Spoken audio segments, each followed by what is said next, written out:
Today on How To Blinds, we're going to show you how to replace a louver on your illusion blind.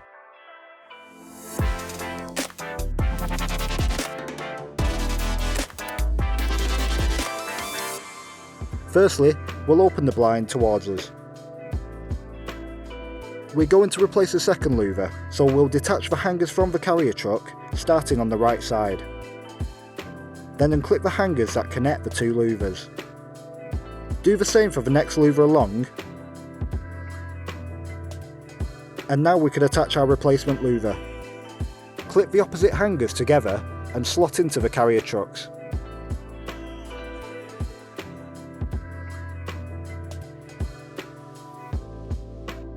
Now we can reattach our final louver and slot into the final carrier truck.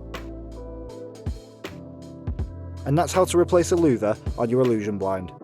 Thanks for watching, and remember to like and subscribe for more on How To Blinds.